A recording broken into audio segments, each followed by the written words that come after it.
'n belangrike saak praat wat baie navraag oor is, en dit is, hoe weet jy, dis nou 'n Christen? Wat sou jy gee as 'n definisie vir Christenskap? Hoe lyk 'n ware Christen? Want nou sê mense ook, waarvan praat jy nou? Van 'n godsdienstige mens of van 'n ware wedergebore Christen?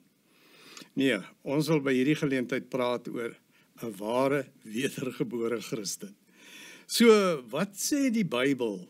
As 'n mens 'n kind van die Here word, hoe lyk die pad? Hoe is die voorbeeld van 'n ware Christen in hierdie wêreld? Watter eienskappe is daar? Watter pad moet jy loop om daarby uit te kom? So, ek gaan by hierdie geleentheid bietjie meer daaroor praat en kyk na die eerste Christene. Ons leer baie oor presies toe daar die eerste mense wat nie Christene was, by mekaar was, en Petrus vir hulle sê, julle wil nou Christene word, dit is wat van julle verwag word. En dan verduidelik hy, en dan is daar ook die voorbeeld daarna, van hoe hierdie mense wat tot bekering gekom het, toe begin leef het as Christene. So ons het 'n mooi voorbeeld uit Handelinge, se 2de hoofstuk, en so, laat ons bietjie daarna gaan kyk. Maar voor ons daarna kyk, kom ek nooi vir jou uit, as jy enigsins op 'n manier met ons kontak wil maak. Ons WhatsApp nommer hier is 079 195 1586.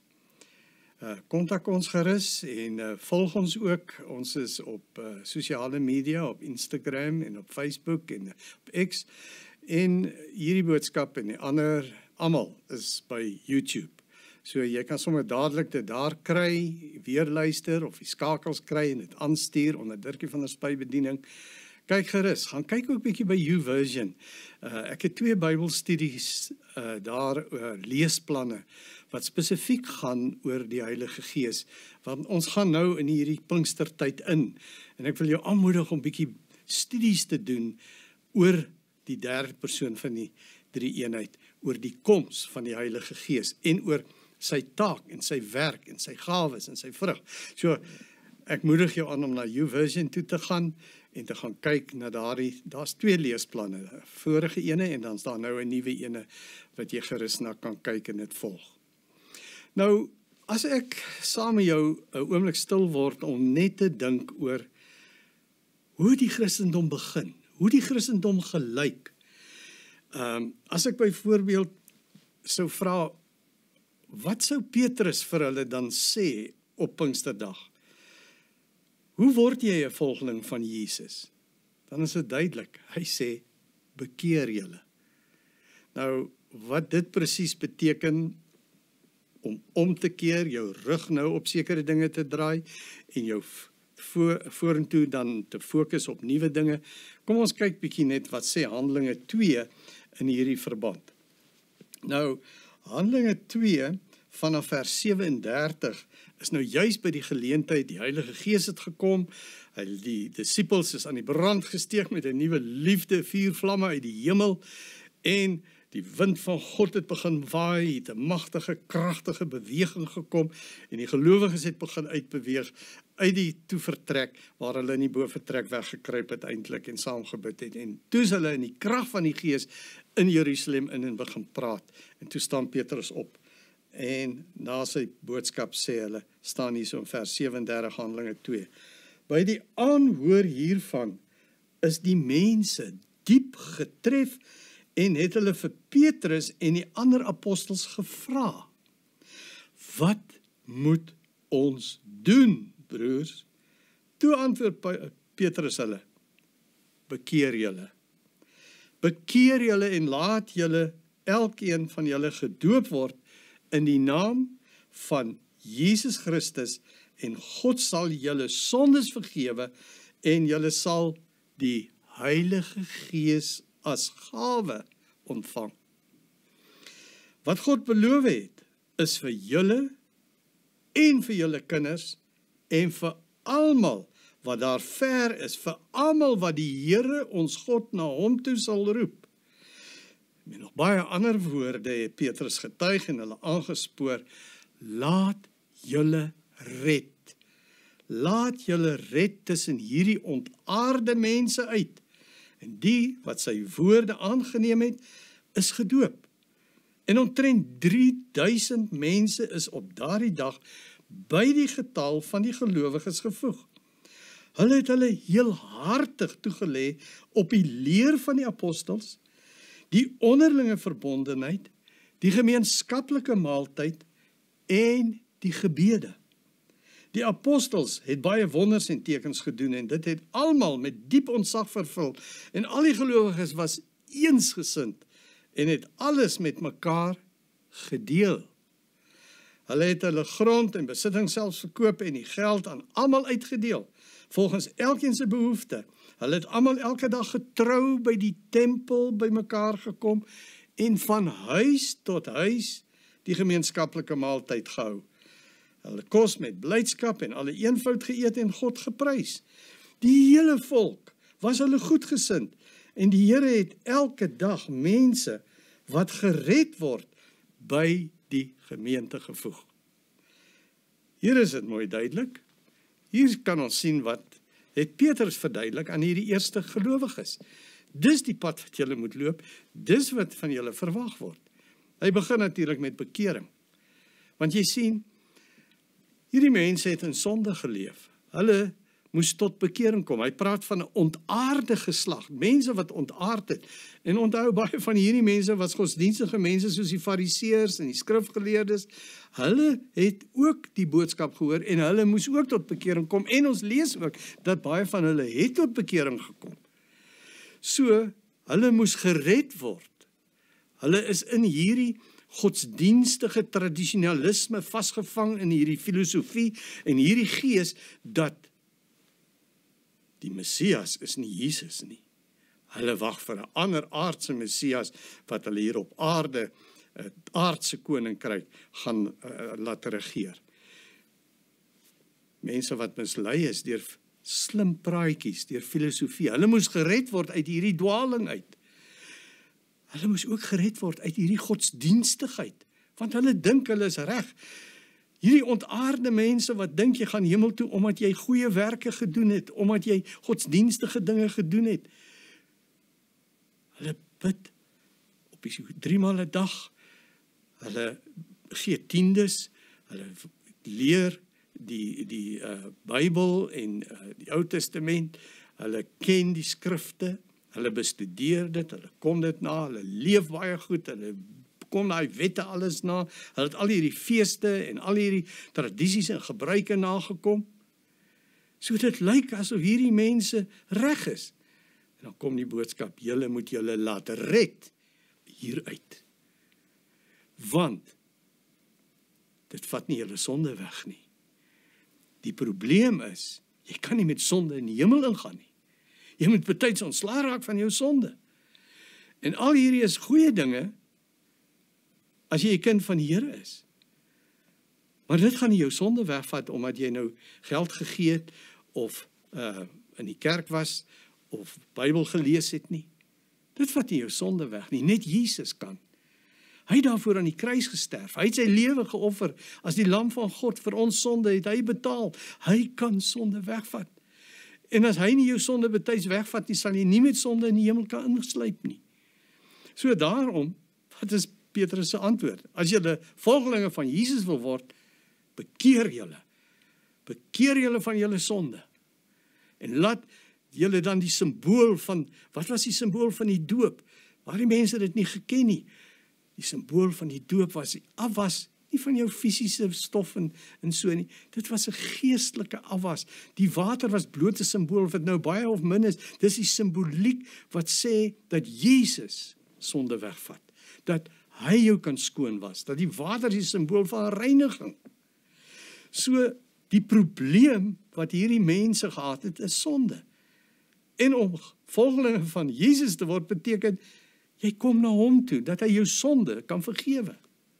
Dis die goeie nuus, die evangelie, die blye nuus, dat daar is nou vergifnis vir sonde, al was dit wat gewees. Ja, hy wil jou red uit hierdie vorm godsdienst, hy wil jou red uit hierdie tradisies wat leeg is, hy wil jou red uit hierdie dwaling, hy wil jou red uit uit die sonde en alles wat vuil en verkeerd is in jou lewe. Bekeer jou. Bekeer jou beteken jy kies daarteen, jy draai weg, jy gaan nie meer daardie pad loop nie. En nou loop jy 'n nuwe pad. En wat sê hy vir hulle? Hy sê, bekeer julle en laat die Heilige Gees julle lewe beheer en vervul. Dis die geheim. Jy moet net kies teen hierdie ou natuur en sy sondige geaardheid en sy sonde wat hy doen nie. Nee, jy moet 'n nuwe natuur kry. Die Gees van God moet nou in jou kom woon. Heilige Gees moet die beheer van jou lewe oorneem. Dan sal jy 'n Christen wees wat vrug dra, wat lewe gee en lewe bring. Daarom in Handelinge 19 sien ons die probleem. Paulus kom by daardie Christene daar in Efese en sê vir hulle, maar julle is 3 jaar by mekaar en julle is nog steeds net 12. Julle lewe goed en julle vermy sonde. Maar het julle die Heilige Gees ontvang toe julle gelowig geword het? Nee, ons weet nie van die Heilige Gees. En dan verduidelik Paulus vir hulle, toe Jesus hemel toe gegaan het, gesê, maar ek gaan by julle wees, dit gaan vir julle beter wees dat ek weggaan, want dan kom woon ek in julle deur die Heilige Gees. En op Pinksterdag is die Heilige Gees, het hy gekom en is hy uitgestort, en het hierdie disippels se lewens verander. En sien ons hoe hulle lewe nou nuut geword het. 'n Nuwe lewenstyl, 'n nuwe lewenswyse, totaal anders as vroeër. Nou was hulle gehoorsaam om te doen wat die Gees vir hulle sê. Gaan soontoe, gaan na daardie eensame pad na Jerigo toe.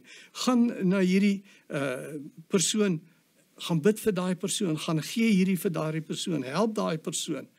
Kies nou die kerk, dat daar helpers kom wat nou kan hierdie arme mense help, sodat julle kan aangaan met die gebede en aangaan met die prediking en die verkondiging van die evangelie. Kies 7 diakens. Die Heilige Gees sê van hulle doen dit, stuur vir Paulus en Barnabas uit. Kom nou, ons moet nou die uiteindes van die aarde bereik, maar julle moet saamgaan en julle moet hulle ondersteun. Dis die wonder dat ons sien dat die Christendom begin nou lewe.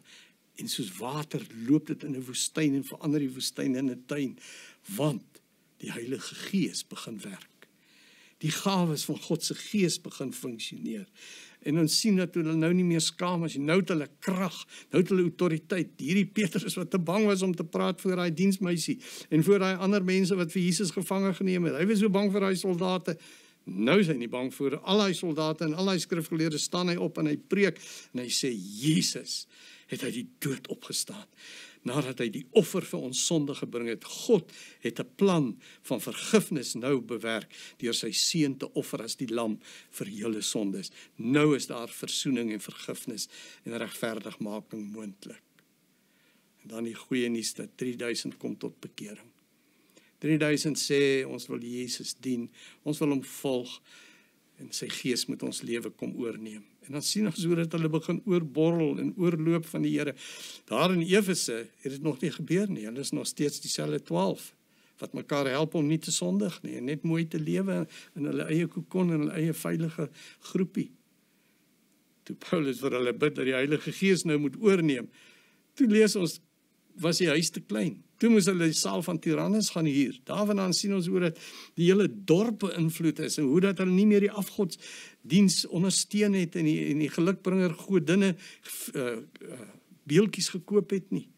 Ons sien hoe dat hulle die okkultiese materiaal onder hulle verwyder en al hierdie duiwelse goeders van ontslaag geraak het. Nou die beweging gekom, nou die stad Efese die evangelie begin hoor. Wat is 'n Christen? 'n Christen is iemand wat sy sonde by die kruis neergelê het en deur Jesus vergifnis gekry het en sy hart skoon gemaak is van sy verlede.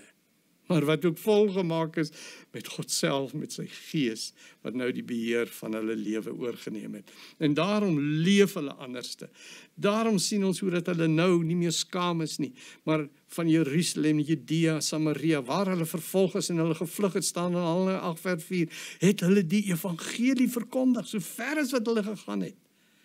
Hulle was nie skaam nie, hulle was nie meer bang nie. Toe hulle sien dat hulle leiers weer gevang word, Petrus en Johannes, toe kom hulle weer by mekaar in 'n huis en hulle bid daar, en God bring 'n skudding deur sy Gees en vervul hulle met nuwe vrymoedigheid en liefde en krag. Dis die werk van ons God. O, hy is 'n lewende, waaragtige God. Hy is die een wat lewens verander. Hy is die een wat lewens nuut maak. Hy is die ene wat jou wil gebruik as 'n instrument. Wat sien ons is die kenmerk van hierdie eerste Christene? Daar staan in Handelinge 2 vers 47, daar is elke dag nuwe bekeerlinge by die gemeente gevoeg, die wat tot bekering gekom het. Nuwe mense wat deel word van die kerk. Hierdie groepie groei, hierdie gemeenskap groei, hierdie huisgroepie begin al meer word, begin 'n invloed hê hierso in hierdie informele woonplek, of hierso in hierdie woonstelle, of hierso waar hulle is in 'n dorp, of waar ook al. Hier is nou 'n invloed van die Christene is die suurdeeg wat ander beïnvloed. Christene is die sout van die aarde, wat ander mense beïnvloed rondom hulle, om ook Christene te word. Christene is die lig van die wêreld in 'n duister wêreld. Kan jy maar Christene agterna volg en weet, hulle stap die regte pad agter Jesus aan, wat die lig van hulle lewe is. Geliefdes, wat 'n wonderlike getuienis. Dis hoe 'n Christen lyk. Dis hoe 'n Christen leef. Wanneer het ons bietjie verder gelees? Ons het gesien wat sê hy hierso, as jy nou bietjie verder gaan, dan sê hy, hoe het hulle gelewe? Hulle het tot bekering gekom, gedoop, hulle het gekies teen die sonde, hulle het klaar gemaak met sonde, en toe het hulle begin in liefde uitreik na 'n verlore wêreld, en hulle begin vertel en getuig van Jerusalem af tot aan die uiteindes van die aarde. En 'n derde ding wat ons van hulle lees, hulle het mekaar lief gehad. Gaan kyk bietjie in die Nuwe Testament, hoe verduidelik Paulus op baie plekke hoe 'n Christen moet lewe. As jy daai opdragte sien wat hy gee, dan is daar een woordjie wat by al die opdragte inkom, en dit is die woordjie mekaar. Jy kan nie 'n Christen wees op jou eie nie. God red jou om jou deel te maak van 'n liggaam. Hy red vir jou om vir jou deel te maak van 'n familie. En dan wil hy hê ons moet vir mekaar sorg en mekaar lief hê. En hierdie liefde moet nie net woorde wees nie, ons moet dit in die praktyk uitlewe. Mense moet dit sien en beleef. Die liefde van Jesus is 'n realiteit.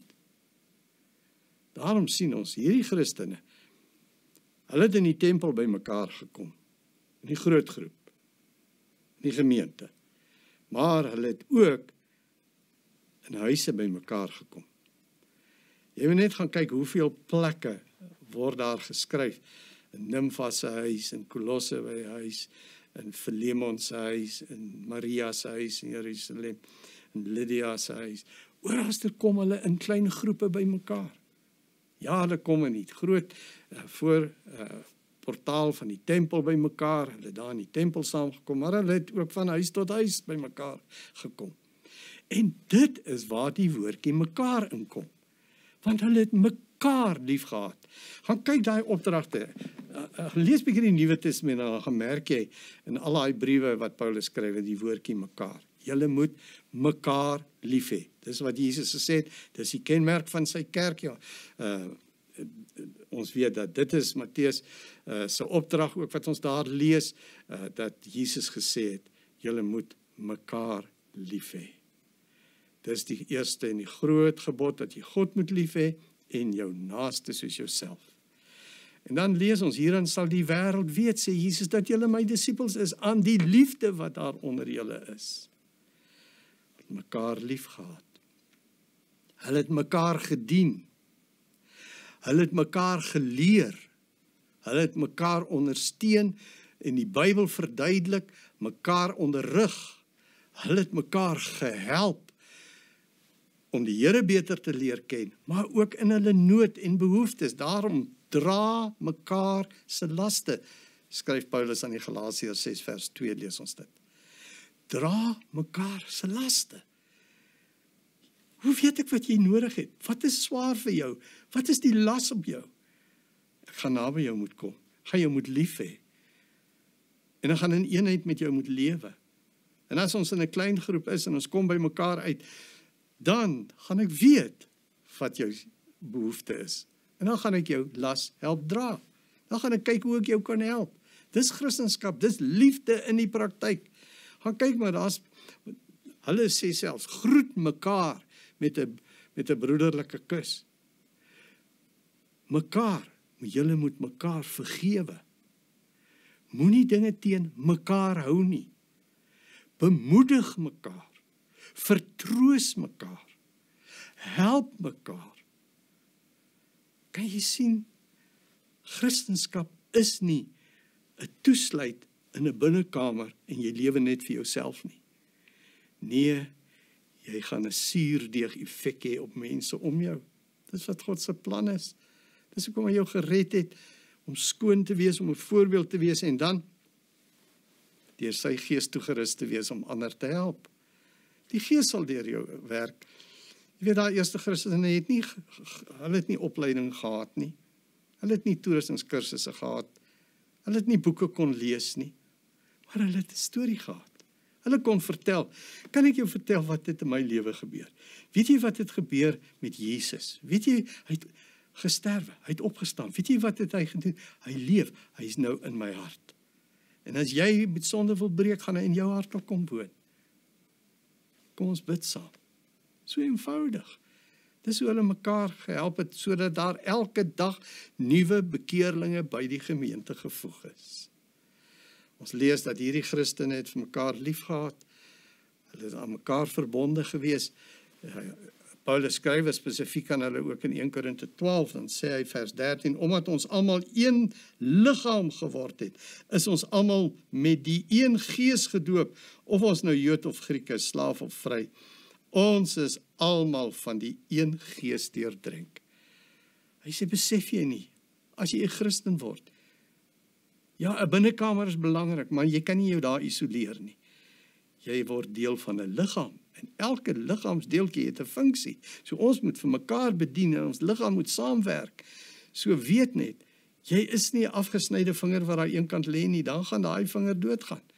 Jy is deel van 'n liggaam, sodat jy kan funksioneer en saam in 'n eenheid saamwerk.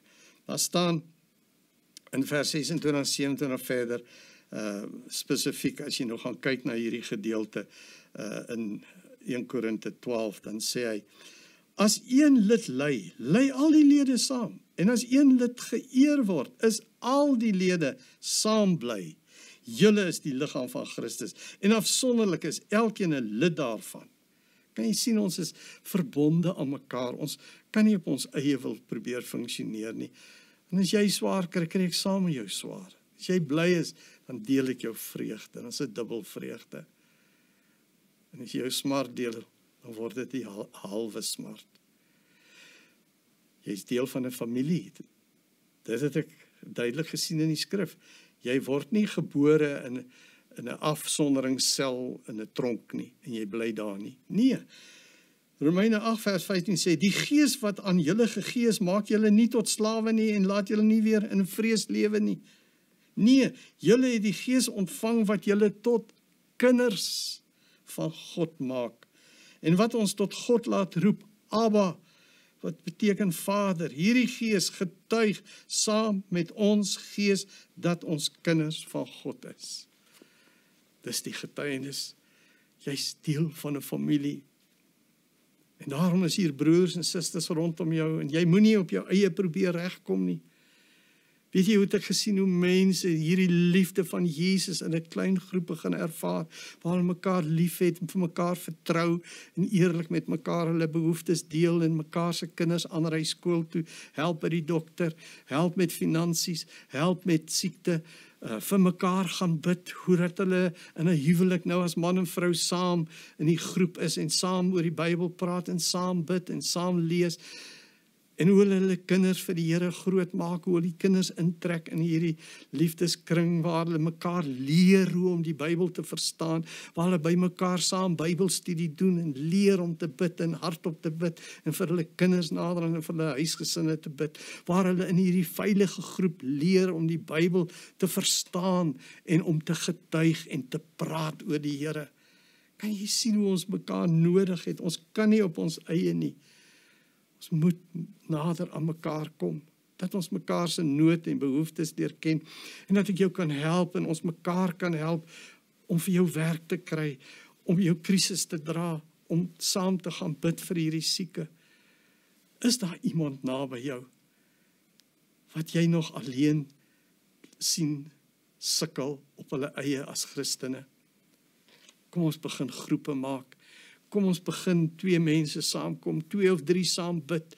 Kom ons begin Bybelstudie doen in 'n klein groep en ons begin vir mekaar bid en hoor wat se behoeftes en ons bid vir mekaar. Daar's so baie mense wat vra, bid asseblief vir hierdie persoon, daai persoon in my familie, hierdie ene wat dit het en daai. Kry mense saam met jou wat saam met jou kan bid.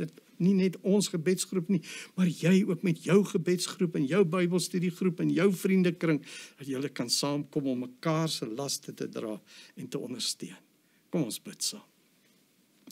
Here Jesus, baie dankie dat U vir ons gered het, dat U ons uit sonde verlos en ons deel maak van U hemelse familie as broers en susters wat vir mekaar liefhet en omgee. Kom help ons nou om mekaar raak te sien en nie op ons eie te probeer Christene wees nie, maar help ons nou, Here, om saam vir mekaar om te gee en mense in te bring en deel te maak van 'n nuwe byeenkoms en 'n nuwe samekoms, waar ons ook al is, 2 of 3, wys vir my net waar ek moet begin, Here, en dat ons kan saamkom en saam begin groei en mekaar verder versorg en lief hê. Dankie dat dit U plan is vir ware Christendom in Jesus naam. Amen.